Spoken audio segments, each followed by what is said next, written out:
హైవ్యూర్స్ ముందుగా సారీ చెప్తున్నాను. మన కుబేరా మూవీ చూసిన తర్వాత ఆ మూవీ కథలో లీనమైపోయాం.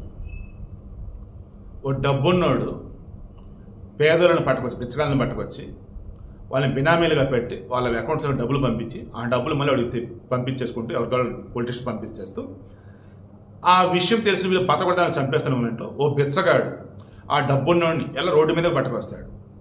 బిచ్చగాళ్ళని హీనంగా చూస్తున్న వాడిని ఓ రోజంతా అడుగునే ఎలా చేస్తాడు, చివరికి వాడిని ఎలా చంపుతాడు అన్ని కథలో లీనమైనప్పుడు తిరుపతిలో అడుక్కుంటూ ఉన్నటువంటి ఈ ధనుష్ ఆ తర్వాత వచ్చినప్పుడు బతకండి మేడం చావద్దు మేడం చెప్తాం కానీ అండ్ దీనంగా నాగార్జున నమ్మటం, ఆ తర్వాత నాగార్జున మోసం చేసి తెలుసుకోవటం, ఆ తర్వాత నాగార్జున కూడా రియలైజ్ అవ్వటం, ఆ నాగార్జున కూడా చాలా రోజుల తర్వాత ఒక పర్ఫెక్ట్ క్యారెక్టర్ చేయటం.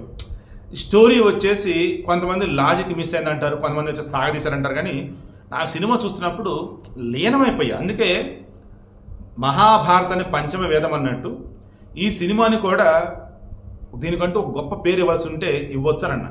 మరలా చెప్తున్నా, ఒక్కొక్కరు ఒక్కొక్కలా చూస్తారు సినిమాని. నేను ఆ సినిమా వాళ్ళకి సంబంధించి వారు సైతం ఊహించినటువంటి విధంగా అందులో లాజిక్స్ ఆలోచించి నేను సొసైటీ చెప్పిన సందర్భాలు చాలా ఉన్నాయి. నేను డైరెక్టర్ గారి పేరు చెప్తాను, గోపి గణేష్ గారు, ఓకేనా. ఆయన ఓ సినిమాకి సంబంధించి జస్ట్ ట్రైలర్ వదిలేరు అంత బయటికి. ఆ తర్వాత దాని మీద నేను ఆ ట్రైలర్ చూసి రివ్యూ ఇచ్చేసినప్పుడు ఆయన ఇంప్రెస్ అయిపోయి నా నెంబర్ తీసుకుని మరి ఆయన ఫోన్ చేసి మాట్లాడారు. సార్ శివప్రసాద్ గారు, మా సినిమా అంతా బాగా ఉంటుంది ఎందుకు మాకు అర్థం కావట్లేదు, బట్ మీరు చెప్తున్న విధానం చూసి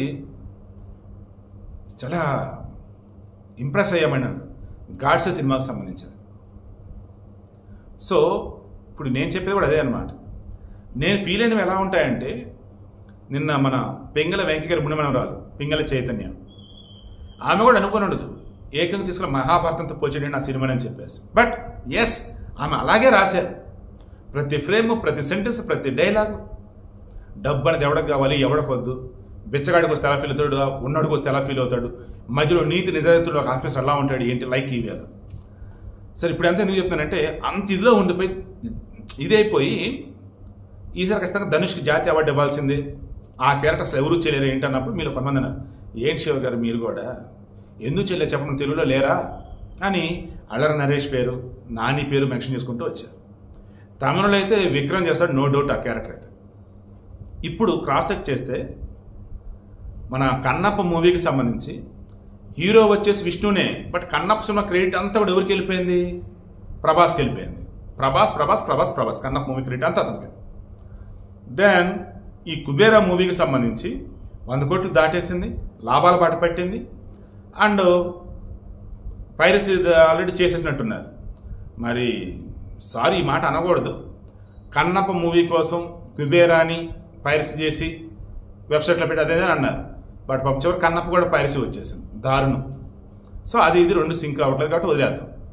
ఇక ఈ పైరసీ వచ్చిన తర్వాత కూడా కలెక్షన్స్ కుబేరా పర్లేదంట, బట్ దుర్మార్గులు అండి తమిళ వాళ్ళు మాత్రం ధనుష్ని పెట్టినా సరే అంత కలెక్షన్స్ రాలా, కేరళ కూడా అంత రాలా, కన్నడ కూడా అంత మాత్రం, తెలుగులో ఓవర్సీస్లో వచ్చింది కుబేరా కలెక్షన్స్.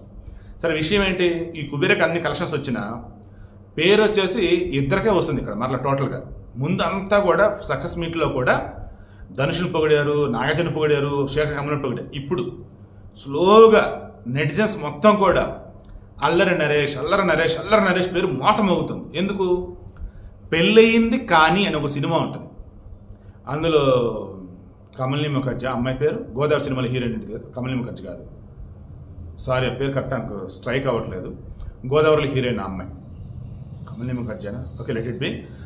సో ఈమెకి సంబంధించి అందులో హీరోయిన్, ఇతను వచ్చేసి అంతగా మధ్యస్థిమితం లేనివాడు అన్నట్టు అనుకోవచ్చు, బాగా డబ్బున్నోళ్ళు. ఇక ఆ తర్వాత ఇక వేరే వాళ్ళ డబ్బు అంతా లాగేసుకొని ఈమె వేరే పిలుచుని వెళ్ళిపోయాక ఇతను ఇక రోడ్డుని పడతాడు, బిచ్చగాడు అయిపోతాడు. ఇంకా ఎవరేం చూడరో బిచ్చగాడు పిచ్చోడు అయిపోతాడు, ఇంకా కడుక్కొని తినాల్సిందే. ఆ ఎక్స్ప్రెషన్స్ చూడాలి. సీరియస్లీ ధనుష్ కూడా ఇంత బాగా చేయలేదు కదా అనిపించింది నాకైతే. ధనుష్ ఏంటి బిచ్చగాడు, ఇక్కడ పెళ్ళైన కానీలో నరేష్ ఏంటి పిచ్చోడు, both are not same. So బిచ్చగాడు అన్నప్పుడు రియాలిటీలో బతుకుతాలి, పిచ్చడప్పుడు రియాలిటీలో ఉండడు. బట్ యాక్టింగ్ వైజ్ చూస్తే అల్లరి నరేష్ నో డౌట్ మన తెలుగులో ఉన్నటువంటి వాళ్ళు చించారేస్తాడు. నేను అనుకుంటా తనకి మంచి బ్రేకింగ్ సినిమా, బాబా సినిమా వామ్మో రేంజ్లో ఉండిద్ది, అసలు సైకోగా బిహేవ్ చేసిన విధానం సూపర్ ఉండిద్ది. అండ్ ఆ తర్వాత వచ్చేసి మన బచ్చల మెల్ల ఏదో వచ్చింది కదా సినిమా, అది కూడా చూడండి. అసలు మహర్షినా ఏది మన మహేష్ బాబు సినిమా వచ్చింది, అందులో చూడండి ఎలా యాక్ట్ చేశాడు. తెలుగులో I am sure Allari Naresh acting అన్నప్పుడు ఏ రోల్ ఇచ్చినా పేలేస్తాడు అంతే, జోకు సీరియస్ పిస్నారి ఏదైనా సరే. And Nani natural star, yes మన తెలుగులో చాలామంది ఉన్నారు. అయితే మన వాళ్ళకి అవునన్నా కాదన్నా పొరిగింటి పుల్లకూర రుచి అండ్ నేషనల్ వైడ్ కొంచెం స్టార్డమ్ ఉండటం, గుర్తింపు ఉన్నలు కనుక పెడితే బాక్స్ రేట్లు, దట్ మీన్స్ సినిమాని ఎక్కువ రేటుకి అమ్ముకోవచ్చు, కలెక్షన్స్ కూడా ఎక్కువ వస్తున్నటువంటి ఫీలింగ్. ఓ రకంగా కుబేరా సినిమాలో హైలైట్ చేసింది ధనుష్ని. బట్ సినిమా మొత్తం మరలా రీచెక్ చేస్తే నాగార్జున అసలైన హీరో. నాగార్జున సినిమాని ఒక రకంగా కాపాడుకుంటూ వచ్చాడు. యాక్చువల్లీ 2 సెపరేట్ వీడియోలు ఇవ్వాలి, నేను ఫ్లోలో ఇందులోనే ఇచ్చేసాను. సో మరలా చెప్తున్నా, క్రెడిట్ అంతా కూడా ఈరోజు ఆ సినిమాలో అసలు నటించినటువంటి అల్లరి నరేష్ ఇచ్చారు. అండ్ ఓవరాల్ చెక్ చేస్తూ ఉన్నప్పుడు ఇప్పుడు వచ్చేసి అసలు ధనుష్ దేముంది అంత నాగార్జున కదా అంటూ ఉన్నారు. ధనుష్ చేసిన క్యారెక్టర్ మన వాళ్ళు చాలామంది చేసేవారు, బట్ మన వాళ్ళు ఎందుకు అప్రోచ్ అవ్వలేదు వీళ్ళు అంటే అప్రోచ్ అయ్యారు, బట్ మన వాళ్ళు చేయనన్నారు అని చెప్పి తోటిస్తున్నారు. బట్ ఓవరాల్గా ఇక నుంచి మాత్రం ఆ సినిమా చూసిన ఎమోషన్లో ఎవరు పెడితే వాళ్ళకి కాంప్లిమెంట్ ఇవ్వకుండా సినిమా వాడికి సినిమాగా చూసి ఆ సినిమా స్టోరీ వరకు ఇద్దాం. ఆ తర్వాత ఎవరికి అవార్డులు ఎవరికి అవార్డులు అని చూద్దాం. బట్ ఏ మాటకు ఆ మాట, ఈ సినిమా వరకు ధనుష్కి అవార్డు ఇవ్వడం తప్పేం లేదు, బాగా యాక్ట్ చేశాడు, అందులో మాత్రం నో డౌట్.